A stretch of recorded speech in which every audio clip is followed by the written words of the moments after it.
A pleasant afternoon to each and every one of you. I am Gimena from BSE Social Studies 1D, and I am the reporter of Chapter 14, the Philippine Commonwealth Government, together with Mr. Ayson to further discuss the Second Commonwealth. Okay, the first slide. Manuel Luis Quezon E. Molina. He was born on August 18, 1878, died on August 1, 1944. He was a Filipino statesman, soldier, and politician, and was the first president of the Commonwealth in the Philippines from 1935 to 1945. He is also a governor of Tayabas Province in 1907. On 1935, he fought for a speedy grant of independence by the U.S. Next slide. The Philippine Commonwealth Government. It was a 10-year transitional period from 1935 to 1945.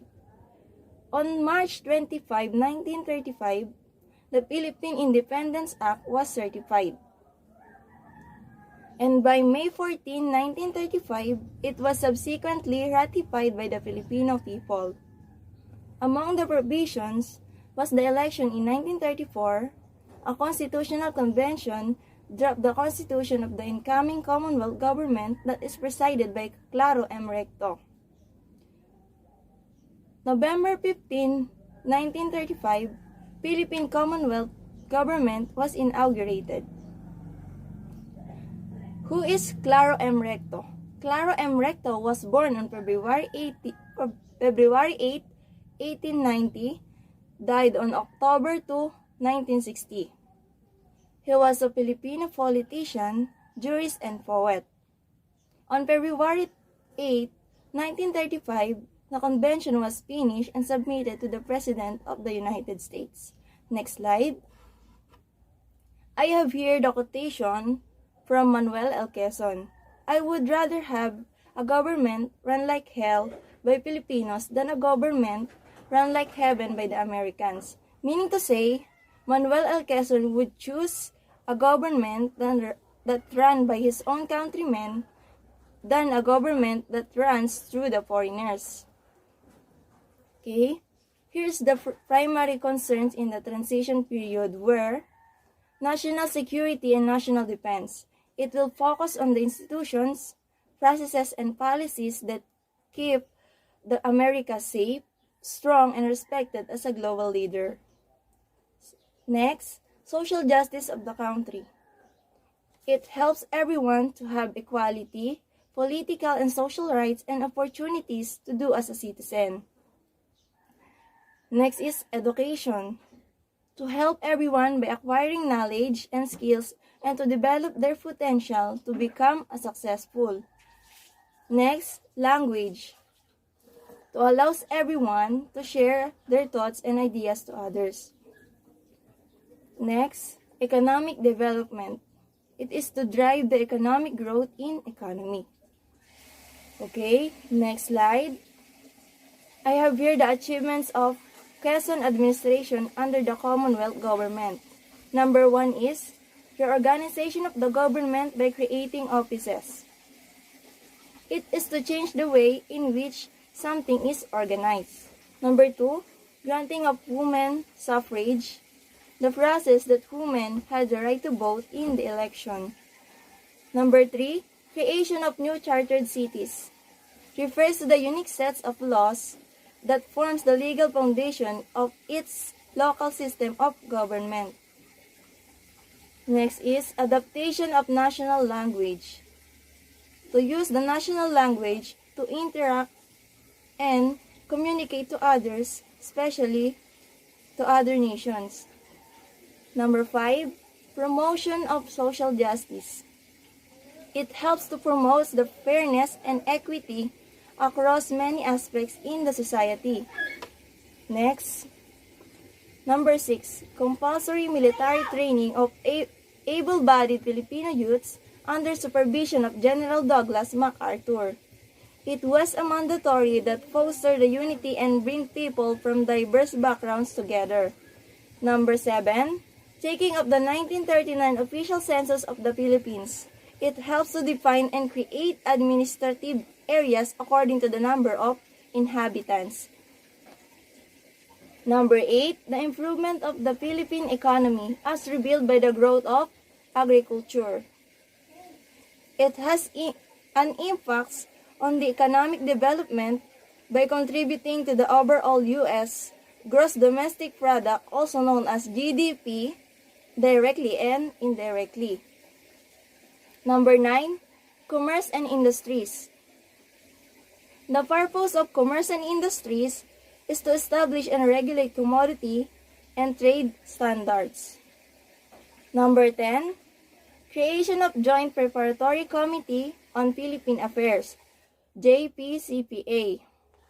It was a drafting body of the 1943 Philippine Constitution during the Japanese occupation of the Philippines during World War III. And last, 11, passing of the 3 amendments on the 1935 Philippines Constitution. It is to provide the legal basis of the Commonwealth government.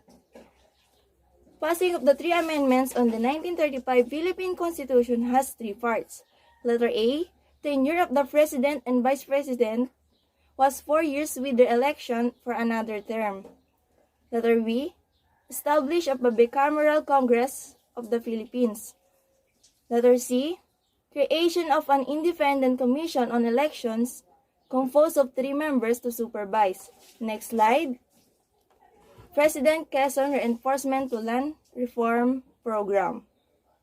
Social justice. Social justice means it refers to a program to arrest the increasing social unrest in Central Luzon. Next slide. I have here the significant legislation enacted during Commonwealth period. Number 1, 1935 Constitution. The purpose of 1935 Constitution is to provide the legal basis of the Commonwealth government. Number 2, Commonwealth Act Number 178 refers to an act that promotes the well-being of tenants of parceros in agricultural lands devoted to the production of rice. Number 3, National Rice and Corn Corporation, NARIC, 1936. An act that established the price of rice and corn, thereby helped the poor tenants as well as consumers. Number 4, Commonwealth Act Number 461, 1937.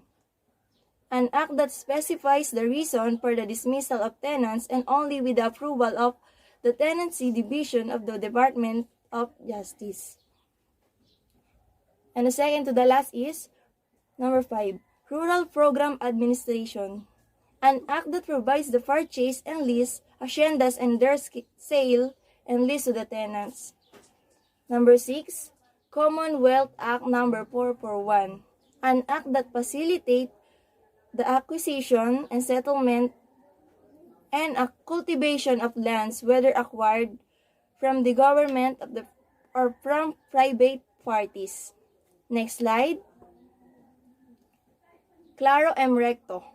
Claro M. Recto, born on February 8, 1890, from Chaong. He was died on October 2, 1960, on Rome, Italy. He was a former senator of the Philippines. Next slide. He was a statesman and a leader of the Philippine First movement that attacked U.S. neocolonialism in the Philippines.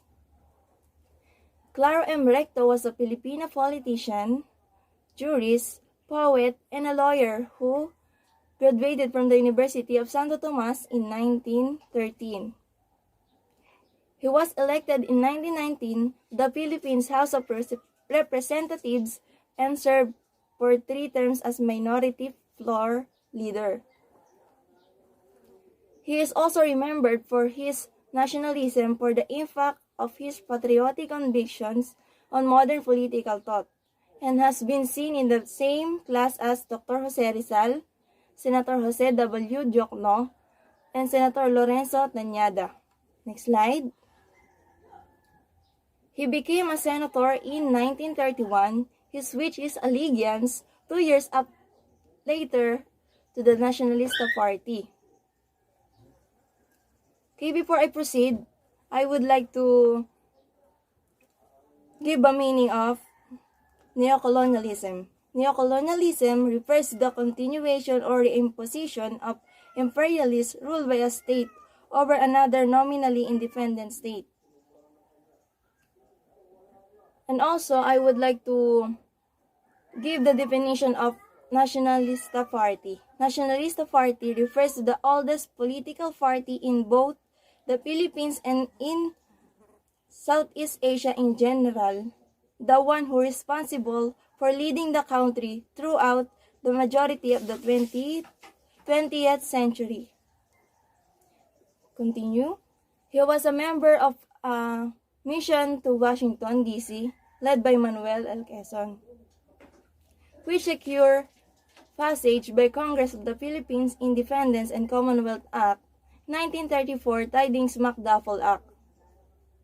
1934 Tidings-McDuffie Act, an act that provides full independence for the Philippines. Recto was appointed president of the convention, charged with drafting a constitution for the new Commonwealth government. Next slide. Okay. So, Claro M. Recto or Claro Mayo Recto Jr., he was also considered as social thinkers. Social thinkers means an individual in the society who can be regarded as forefronts and visionaries toward the improvement of society in a particular time. So that's all. May I call on Mr. Prince Amil Ray Ayson to further continue the discussion about the Second Commonwealth. Thank you. Thank you, Ms. Gimena, for your wonderful presentation and introduction about the Philippine Commonwealth Government. So, hello everyone. My name is Prince Amir Ray Ayson, and I am the next presenter or reporter about the Philippine Commonwealth Government. So, my report is just a continuation about the report of Ms. Gimena. So, let's proceed. But first, let me introduce our former president, Sergio Osmeña. We all know that Sergio Osmeña was the fourth president of the Philippines. So, let us know some few information about our former president, Sergio Osmeña. So, Sergio Osmeña was born on September 9, 1878 in Cebu City, and he died on October 19, 1961 in Manila at the age of 83. And he became the president of the Philippines in the year 1944 to 1946. And he was the first Visayan to become the president of the Philippines. So if you were a Visayan, you must be very proud to our former president Sergio Osmeña. So let's proceed. Prior to his succession upon the sudden death of President Quezon in New York, he first became the governor of Cebu in the year 1906 to 1907, and he became a member of the House Representative from 1907 to 1922 as a Speaker of the House. And he also served as a senator and as a Senate pro tempore before he won as a vice president in the year 1935 election as a running mate of the late President Manuel L. Quezon. So let us know what is Senate pro tempore means, or what is the role of Senate pro tempore. So the Senate pro tempore is the one who serves as the presiding officer in the absence of the vice president, and the one who authorized to preside over the Senate and issue the oath of the new senators. So, let's proceed. In the early history of the Philippine politics, he was the oldest to hold the office of the president at the age of 65 until the election of 2016 when Rodrigo Roa Duterte won the presidency at the age of 71. So, as we can see here, that our former president Sergio Osmeña was the first oldest Filipino president. But in the year 2016, when Rodrigo Roa Duterte won the presidency at the age of 71, so Rodrigo Roa Duterte became the new oldest president of the Philippines. And now, finally, we will proceed to our main topic, the Second Commonwealth. So let us know what is the history of the Second Commonwealth, or what happened to the Second Commonwealth. So, in the midst of Filipino-American War, sad news reached the Philippines when President Manuel L. Quezon died in New York at morning of August 1, 1944. And the communication sent by Vice President Sergio Osmeña informing the government of the Philippines, and letter informing the Commonwealth government that Sergio Osmeña already took his oath of office as a President of the Philippine Commonwealth to Justice Robert H. Jackson of the United States Supreme Court in office as Secretary Harold L. Ikes, Department of Interior, Washington, D.C. So as we can see here, everyone, after the death of our late President Manuel L. Quezon, Vice President Sergio Osmeña became the new President of the Philippine Commonwealth Government. So let's proceed. So everyone, this is the oath of our Vice President Sergio Osmeña. So I will no longer read this. If you, to those who does not have a book, you can have it. So you can use it as your information guide or as your reviewer. And also we also prepared a few questions, so you can answer that in our Google Classroom.